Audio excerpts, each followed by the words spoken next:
السلام عليكم ورحمة الله وبركاته. أبليين إسلاما هندنو خنبية خيسا خنبية على فيديون أما داوچو ديمتان كون أبليتي تنيتان إسلاما علمي برباچاف بهادها خيسا قد آمرته علمي ربي بكان غيته إسين قام ميدمتو ترى خانتات ميلا لمان هنقبتو جراتو مقالا دريدوا خيساتي إدون دلوتاسي هررقي بها مقالا هرري قن أما جراتو دريدوا أبا مناسيتي في علم الإيراتو قبتي مني إسين كيسا جراچا يرتوس منا نما أبليتي أكنات علمي قدو قبدو مجليسا شيخ غالي جامو بكبوتي تنقرأي ساجرتو أبليتي أكنات ركنا قدا خيسا جرتي إسيدا إسن داوچسو ديمنا مي فيديو خنا دغي فداتي اچبو دواني سن دغي همو إسينو إفكيسا غرغلچا من مكان كيا فاتيا مي اسماعيل احمدين جاما إدون دالو تخيا مغالا هرر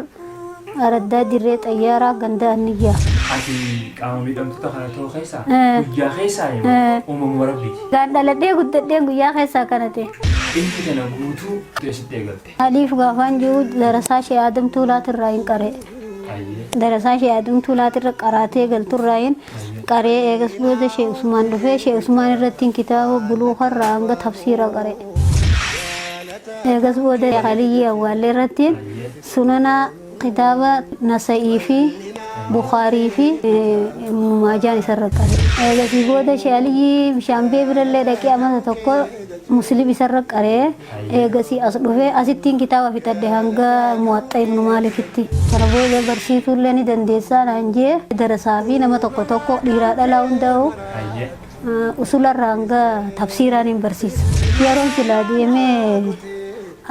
جمي كارو داف سلا هوي كاو هيريدا نقبنا نيني روميجو أما اللي هوي نين كاو أما علمو أما تكادين كاو وصونين سلا مرده جروتين إرمني نقب تونيس نقب دوما غافا علمو ناقود دتما تقسمتي سانيس في تدي مجلس دابي كو بدي كراي سودي وكتا كتاي غافيني خنا كارو داف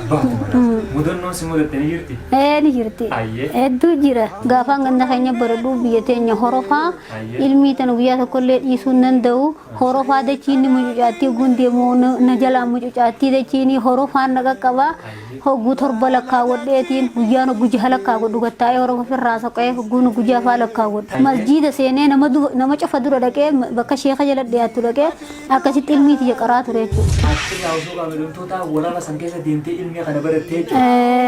بردتين يا ربي يوني فينغرتي مسجد قران تنورو فقنا قراي تنخيس نخففته يوني فينغرتي مسجدين صلاه خيتي جمعه خيتي ديم غزين تراويح خيتي ديم نخففته غنا ربو دسي صلاه يعني دي نندر برو فينغزين تخخت اكسما ايون تياس دعاء داني سيكنا دابدا هنگا غرتي غافا نقرولي بكك قيرا بكان بوندن دنيا خافانا دي درير سانه جل ديما غزيني ندفيس بشان صلاتاتيس جولنا خنا نياتا فاسانا نيتي بكان غيا اولما ارغا إلى أرانا جل ديمتين تجاجل جرت دين مخنا رتكان جبادو أريسين بلتي هرتين تينيا متي تكان أنجل غافا مشي خليجي أقوال لك أنا خابر دي مين خنا خيسة كم برشاتو غافا زلة بشان جرو مالك ورا خيني رافض دي خطاب بتدجي أن خطابا ندو بتجو فرا لك فتيتي جولة دي كوبا لا مسدين نجل ديما واني إنسان يأتي سودبه جولة غرقدو مجلس كتة نما كنا في الرالة بشان واني بتدون ده بشيلنجي تك بشان جركاني شيلنجي تك بشان واني بتدون أكنا جي قدافر الرالة نما قرا ديمو في الرالة خوبه تكابا لما تا قدافر دربان أركي شيلنجي غرقدو ده بشان غيا لما جولة بيته غيا خان بويه لكي فرده كرشي دبته كنا مرة ورا خيني دكيه خيسنا كنا تي بريدو خسير دين أنديني أشياء كنا قبائل لينجني مالك مرة فرده نا دور كيون انتي مجيء غراب بديه أما تتوقع تاي أشي بشانينجي روح الراجي بيجا توكو أكان بشام بيس عندك mana lalade mana tokkotti mana of cofda ba tokko nugol chani hoggun echi sene kitaaba kiyyachi bulfadhee ijoollee nam 20 takka kanaan achi keessa jirra kitaaban kiyya akkanumatti akkaan gandaa fidadhee lafa naqadhee osoo taa'u jiru halkan keessa roobni roobee dhufee mana nurra digee bishaan mana nu seenee kitaabaaf nutullee nu guute har'a bakka seenuu sin qabnu firraan qaraa tana keessaa ni gallaguu lubbuun jetteen galin jeetiin dhoorke lubbuuti akkasii bishaan keessa anilleen ol fuudhanii na gabbaasanii kitaaba kiyyallee akkasii matarra qabatanii ijoollee yoo gabbarni jiidha akkasii dhadhaabbatanii namni dhiirti iyyinee manni girgidda ganda sanii dhagayanii dhufanii ani immoo nam afuriin na qabanii mana sheekaan ol naqan huccuu nam maranii abbaan mana kiyyaatis barata sheeggaali irra barata ammallee shee abdallaa haafizaa kanarratti himsii barata kana rabbiin nama nu bara zakajanii dhufa gizee shimbirroon gizee ganama garaa qullaa gabbaate guuttattee seentii jeeni akkasumaaf malee hojii qawaamii takkan qabnu jechuudha. Innis akkasuma waluma kitanaaf ilmuma keessa jira nuti amma dura qubannee bakka hojiitii fi bootaa dalagaa takkaa fi waan takka tarra gabbobbaanee waan teenya san gaggeessinee nu qabnu dura. Innis qara'uu qaraasisuu akkuma kiyyaati. Maqaan kiyyaa Imaaduddin Sheekh Jamaaliin jedhama. Dhaloonni kiyyaa gaara bulataa baddannoodha. Osumaan qaruu jiruuti fuudhiin na keessa rufte. Manaas hin qabu qabeenyaas hin qabu dhiirota diin jaalatteetu diinis qabaattee akka kiyya diin taqabdu tadiin kiyya kanaa wajjin deemtu dhiirotamtu. Isii wajjin akkasitti haasofnee egaa akkanattiin tanaaf hin deemennaan uumaatiin nama kana taanaan illee harka dhuyattee isiinis nan kilaafne achumaan akkasitti soomana tokko masgidas gamanaan salaachisaa.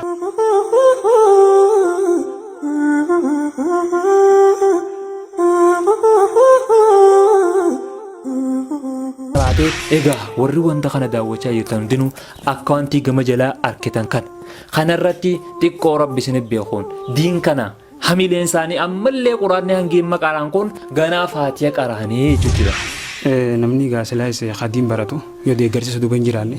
nuti ammaa haadha abbaan keenyaaf nuti fuudhanii achi baanu hin jedhani ammoo diin kan nuti ammoo galma gaannee jira miraasni nuti ba'an hin jiru warra keenyarraa miraasni diin baane malee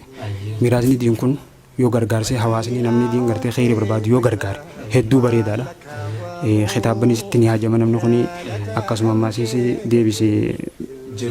jiruun tunis waan miidhagdeetii waa hedduu nama gaafattii tanaas kaarogummaan namaa guuta ammoo hirmaates rabbi guddootti kannaa kunis du'aamaa godhu jechuudha. Hawaasa keenyarraayis nuti wanni barbaannu akka isaanis gartee diin kan akka galmaan geenyu hamilee nu godhanii bakka gartee silaa diin kanallee itti barsiifnuu fi waan diiniin tattaaffiin godhamus akka nu godhan kabajaadhaan isaan gaafannaa baleeyyan keenya kaas dhufellee hin galateeffanna. Jazaakumullahu khayran.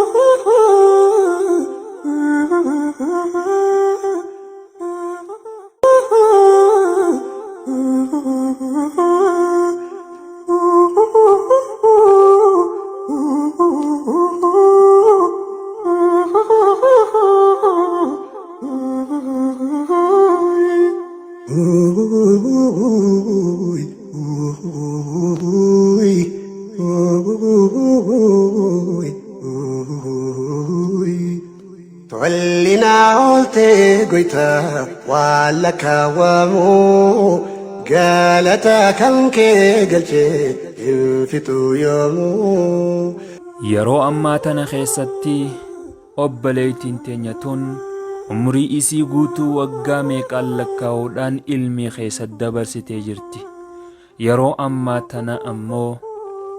qaama miidhamtootaa fi harka qalleeyyii ta'uudhaan mana isheetti galtee jirti. Warreen viidiyoo kana daawwattan hundinuu